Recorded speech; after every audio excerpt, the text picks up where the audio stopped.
Welcome everyone, this is On Just Restart, and this time we're going to be talking about the possibility of the character Link in The Legend of Zelda Breath of the Wild finally speaking with actual voice dialogue in its sequel. I think this could actually be happening, so that's what we're going to be talking about today. Now before we jump into things, let me very quickly talk about my social media. You may see a few different things here on screen. You can check that all out, it is linked in the description below, and of course, if you like what you're seeing here, you can subscribe.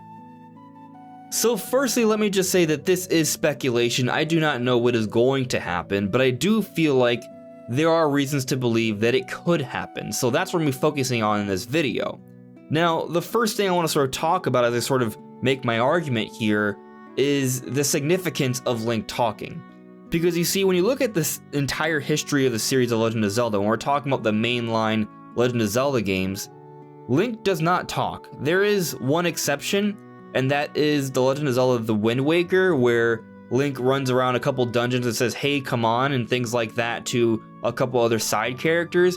But beyond that, Link doesn't really have a voice in the Zelda games, save for the yaws and grunts and things like that when he's rolling around and doing attacks. There isn't actually any sort of voiced words throughout pretty much the entire series.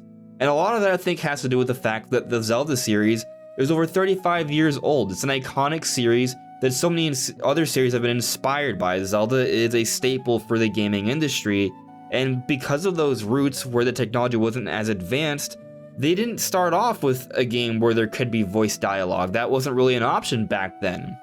And a lot of what the developers and designers sort of relied on back then was the imagination of the player. So Link was purely meant as the link between the player and the game, and a lot of it was sort of just your imagination. You imagine how Link is, you imagine Link's voice, and you sort of assume the role as Link, and that's just kind of how it worked for years, and that's sort of been what Nintendo has done throughout most of the history of The Legend of Zelda.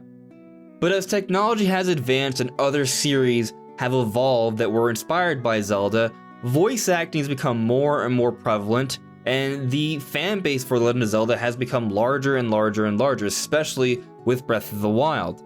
So now there's a far larger audience with a much different expectation, and there's a certain spectacle to Zelda that wasn't there before. It's a big deal, and there is perhaps a bit of a demand for a more impactful story, and story is greatly impacted by acting and voice.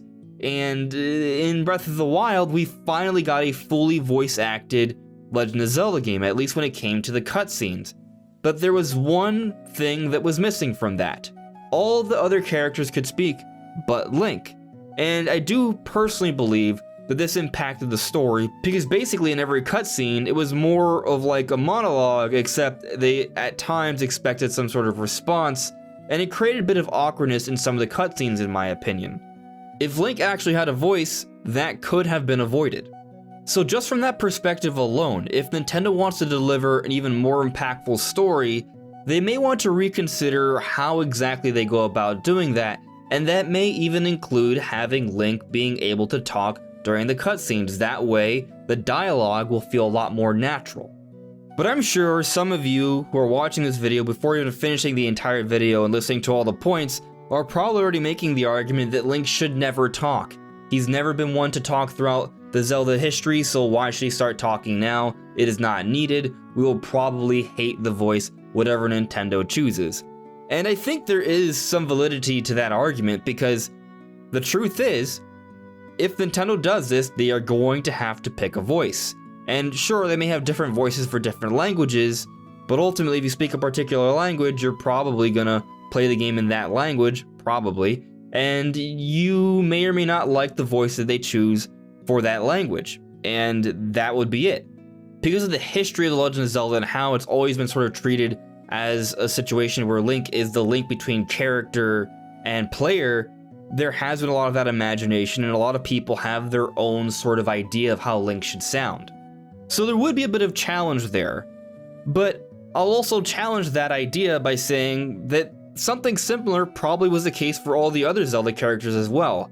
Sure, maybe they weren't the link between player and game world, but there were some prominent characters that finally got voice acting in Breath of the Wild, the most prominent being Princess Zelda. That's a big deal. She is the namesake of the entire series, and she finally got a voice.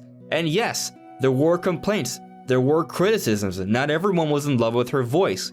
But overall, the voice was well received. They did a good job, I think. Am I saying it was the best job of all time? No, but it was fine enough, and I was absorbed and engaged with the character throughout my experience of Breath of the Wild. So the point I'm making here is that if Nintendo deems it necessary to give Link a voice, yes, there's going to be some hesitance, yes, there are going to be some people who are not going to be excited about it, but ultimately, it's probably the way to go. It worked out with Zelda, it will work out for other prominent characters. And in Breath of the Wild 2, we're getting another big prominent staple character of the series, and that's Ganondorf. Ganondorf also likely will be getting a voice here, actually probably more likely than Link, because Ganondorf has always had dialogue in previous Zelda games.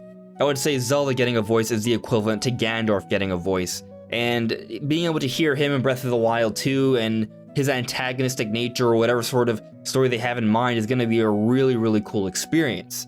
But imagine if it wasn't just Zelda and Ganondorf, but also Link that had a voice. There could be something very interesting there.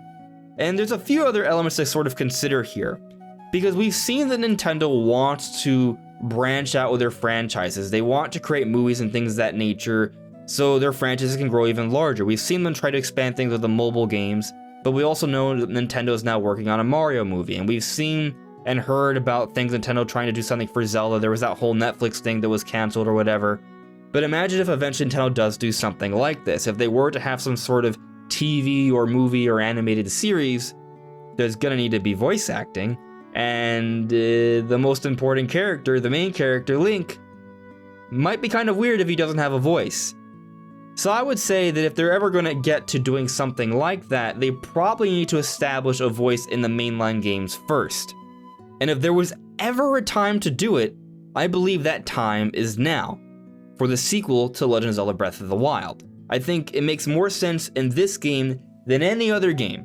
And I'm not just saying that because there was already voice acting established in Breath of the Wild, and that because people have more of an expectation now. Those elements I think do matter, but there's more to it than just that.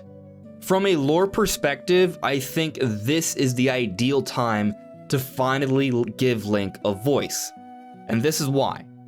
In Breath of the Wild, they actually start to set up a bit of a background here for Link. Link, this time around, isn't just a character that you can assign your own name to and is actually more meant as a link between character and world, but this time around, Link has his own name. Link is Link. When you play Breath of the Wild, you are just Link. You're not whoever you choose to be, you are Link. And I think that's an important distinction to be made here from previous Zelda games.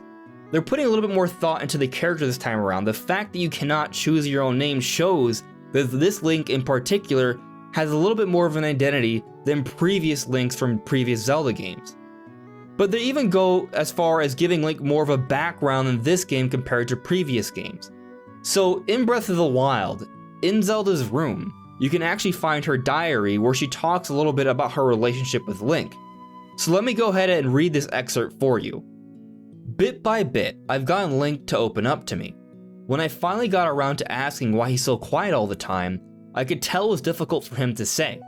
But he did. With so much at stake and so many eyes upon him, he feels it necessary to stay strong and to silently bear any burden. A feeling I know all too well.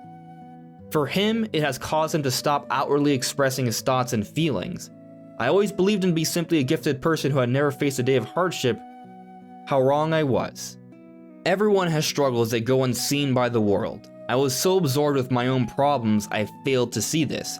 I wish to talk with him more and see what lies beneath those calm waters, to hear him speak freely and openly. And that's all that really needs to be said there. There they explain that Link intentionally chooses not to speak because he has a burden upon his shoulders, because he is the hero of Hyrule and there are so many eyes upon him. And those pressures have eventually pushed him to being more of that silent hero. But he can talk. Canonically, he does have conversations with Zelda. And here Zelda is talking about as she wants to build more of that relationship with Link, he would like for him to speak more freely with her. Which brings us to Breath of the Wild 2. Breath of the Wild 1, we saw mostly flashbacks of what happened in the past, then all hell broke loose, and then Link had to go into his 100-year slumber and wake up to a post-apocalyptic Hyrule and then save everyone, including Zelda. And then at the end of Breath of the Wild, both Link and Zelda are working to restore Hyrule, which presumably leads into the events for Breath of the Wild 2 eventually. So in Breath of the Wild 2, their relationship between Link and Zelda should have developed even more so. So potentially from that perspective alone, we may be able to see some conversations. Not to mention, because Breath of the Wild 1 was mostly about the past, what we saw pretty much were flashbacks. In Breath of the Wild 2, I don't know exactly how they're going to be telling the story, but it may not just be flashbacks. A lot of the story may be more present, and with a more present story, we'll more likely get to see more attributes of the current Link and how he's relating to characters in the now. But another thing to consider here is that given this is a post-apocalyptic world of Hyrule, where most of society has been brought down and they're working to restore it, those pressures, that burden that was on Link that was explained in the Diary for Zelda, aren't really there anymore. So that reason for him to be silent, not really a thing, not nearly to the same extent. So with this continued relationship that he's developed with Zelda, and with that burden seemingly no longer being there, from a story perspective, there is reason to believe that we could see Link finally talk in present time cutscenes for Breath of the Wild 2. It makes sense. And when you consider that Breath of the Wild 2 is a sequel, and there is the inherent sort of limitation of sequelitis here, Nintendo may want to come out with some cool ideas and different elements to excite the Zelda fan base and get them to buy into the sequel, so that way Breath of the Wild 2 has a chance to have a similar level of success compared to Breath of the Wild 1. There's a number of things they're going to have to do, but having Ganondorf have voice acting and having Link finally have voice acting would be big deals and would certainly get a lot of people to turn their heads and notice. So perhaps in Breath of the Wild 2, Nintendo will address some of the criticisms of Breath of the Wild 1, one of which being the story. It could have been told a little bit better, and one of the ways they can address that is by offering full voice acting across the board in the cutscenes, including Link. And doing something like that would be great because then Nintendo can use that voice acting to market other things in the future, perhaps even a TV or animated series. But then also when you look at the lore for Breath of the Wild and the history and background of this character, it seems that Nintendo was already sort of leaning in this direction, moving in this direction, because Link is no longer just the link between player and game world. Link is a character who has his own thoughts and feelings, and potentially will have his own voice in the sequel to Legend of Zelda Breath of the Wild. But what do you guys think? Do you guys think that I'm onto something here? Do you guys think that Link could finally have a voice in Breath of the Wild 2? Let me know in the comments below. Anyways everyone, this is On Just Restart. Thank you so much for listening and watching, and I'll see you all really soon. Take care.